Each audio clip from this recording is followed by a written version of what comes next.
All right, guys, I'm going to go ahead and get started. Welcome to Nutrition at Noon. My name is Kristen McGill. I am one of 10 in-store nutritionists with Giant.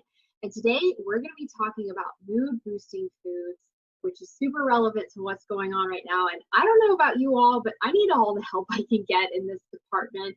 I haven't been feeling like myself. I'm down in the dumps. So I'm really excited to share some of this really helpful information with you today.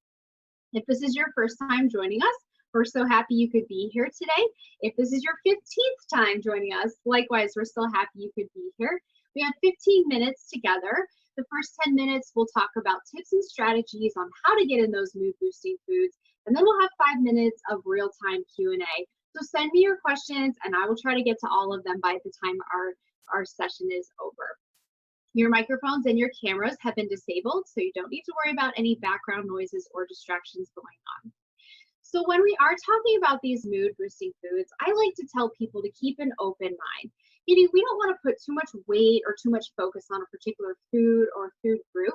We really want to encompass all those things that really promote and foster a healthy lifestyle, such as physical activity, getting in good sleep, managing our stress, and of course, balancing out those meals. Because there is a link between what we eat and our moods. We just need to encompass all those other positive factors that give us that overall well-being. So let's just keep that in mind as we go through this material together.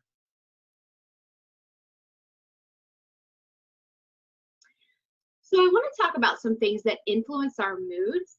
And it's important to realize that some of this is going to be out of our control. Some of it is within our control. And at the end of the day, what we really want to do is try to have that balance or maybe a higher ratio of those happy hormones compared to those stress hormones. So let's talk about the things that are out of our control. Hello, this whole COVID-19 thing, it's really thrown a big curveball at us. We're having to adjust to the new norm where social distancing, we're not spending good quality time with our friends and family. So of course that's going to put a huge damper on our spirits.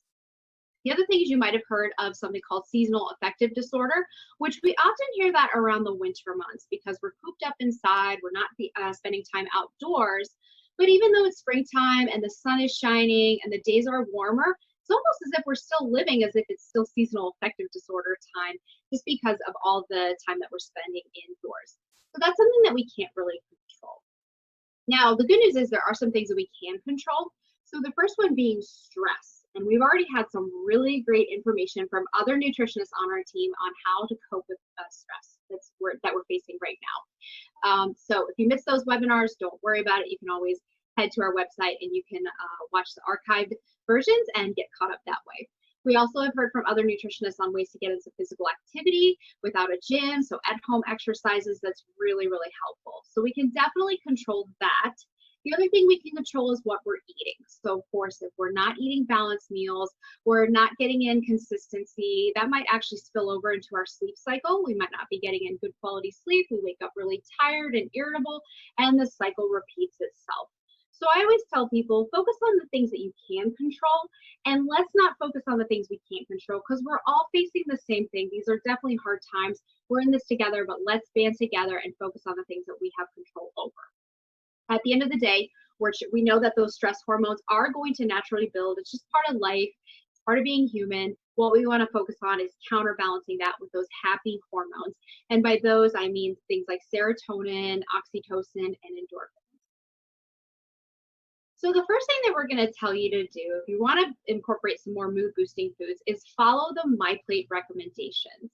And we know there's a number of reasons why we should be doing this. We've already heard that it helps with chronic disease prevention, it helps with weight management, it helps with immunity, it crosses over into so many different realms.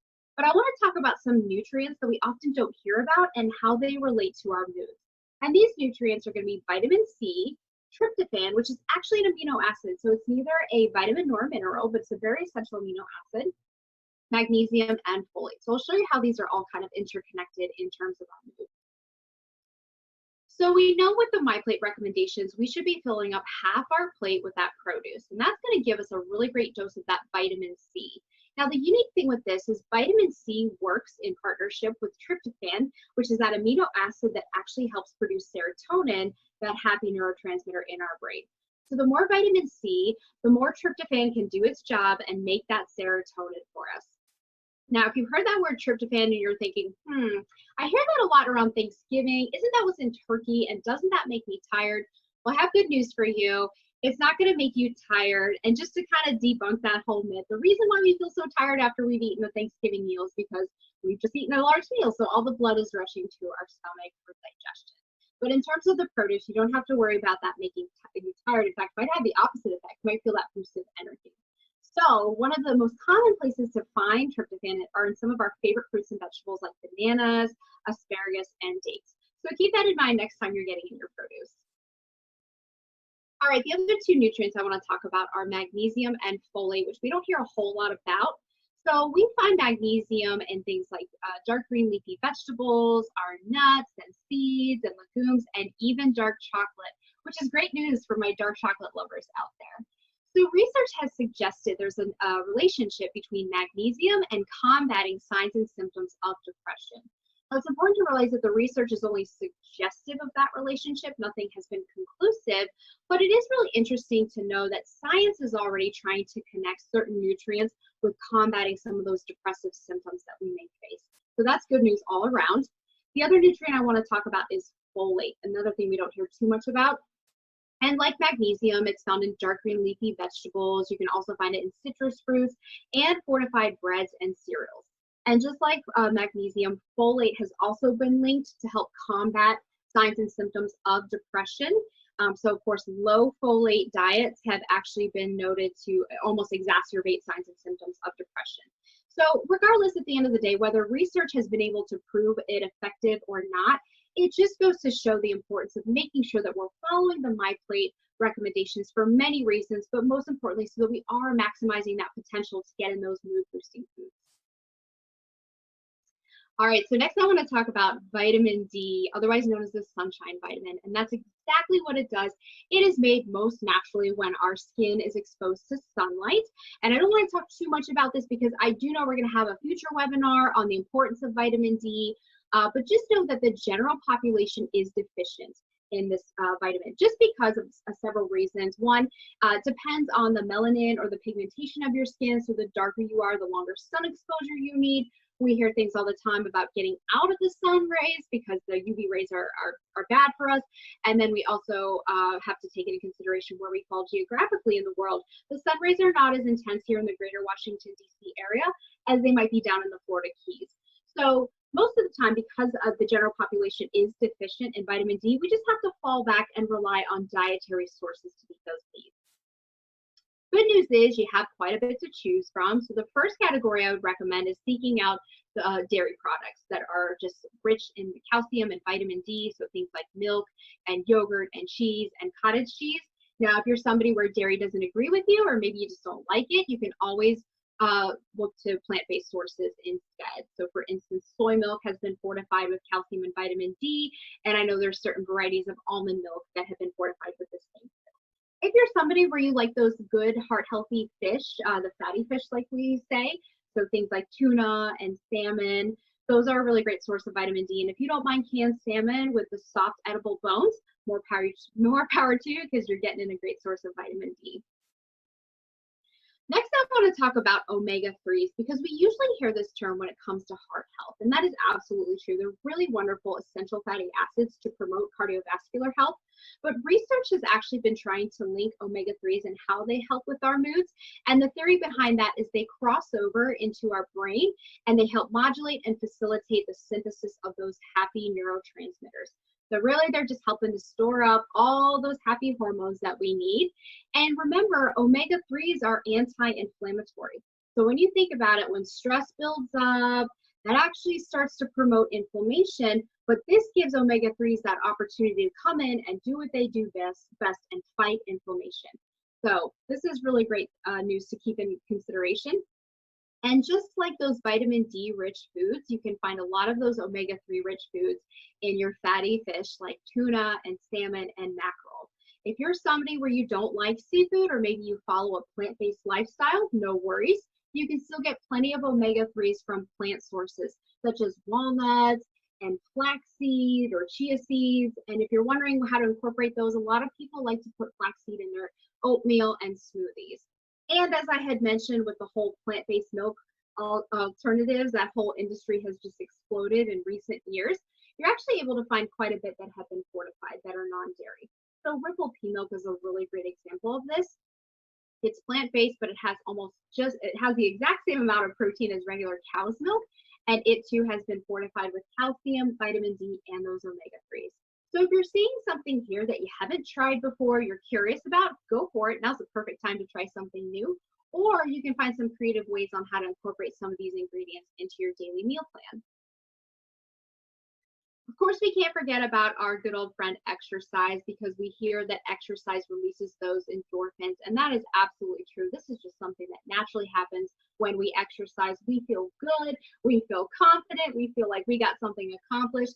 So aside from all the physiological benefits that exercise has to offer, we definitely want to incorporate it in terms of boosting our moods. Now, the current recommendations are 30 minutes a day, 5 days a week. And if you're struggling on ways to get that in, we already had some really great webinars from other nutritionists on the team. So again, head to our website. You can archive and watch that and get caught up on some of those recommendations. Usually I tell people, if you look at exercise like it's a chore or it's something that you just got to get out of the way, try to shift your focus and look at it differently. This is a great opportunity to clear your mind, step away from your work, get some fresh air, and if you can, get in some of that sunlight. All right, so now that we talked about the foods that we know are linked to help boost our moods, I always like to ask the question, what does this look like in my kitchen? And most importantly, what does this look like on my plate? So I have great news for you. We have a lot of resources available, and one of them being our Nutrition Made Easy blog. In fact, Mandy Katz put together a fantastic blog not too long ago, all on the importance of sustainable seafood, whether it's fresh, frozen, or canned. I don't know about you, but sometimes I'm intimidated cooking with seafood, but she offers really great, quick and easy seafood recipe inspirations that are sure to be a crowd pleaser. And I don't know about you guys, but looking at that clam or a linguine with clam sauce definitely has me almost drooling. So I'm going to switch slides before I start to salivate too much, but I know I'm going to be making that here relatively soon. So good job to Mandy. She's got some really great resources available on our blog. If seafood is not something that you jive well with and you don't really like it, don't worry about it. You can always head to our Savory online database and you can just type in a keyword and see what kind of hits that you get with recipe ideas. In fact, I happened to stumble across a date and walnut truffle recipe, which is good news for me because I do love my sweets, but in moderation, of course. And remember, I said that dates were a really great source of that tryptophan that we need to synthesize serotonin. And also those walnuts are really great for those omega-3s. So it is actually pretty cool what you might stumble across. And here we have an example where there's 2 ingredients that have been linked to help boost moods. So keep that in mind next time you're looking for some recipe inspiration. All right, so remember, we have all these online resources available to you. We have those consultations that we can do virtually for you. We have our weekday nutrition at noon, and if that's something that doesn't work well with your schedule, don't worry, because we are offering a number of webinars many days of the week, different times, in case you are looking to learn something new that way and you can't always make it for our nutrition at noon session. I mentioned the blog for recipe inspiration and education, but I definitely want to highlight our Nutrition Made Easy podcast, because back in January, we already released an episode dedicated to mood boosting foods. And it was released right smack dab in the middle of winter, which was perfect timing.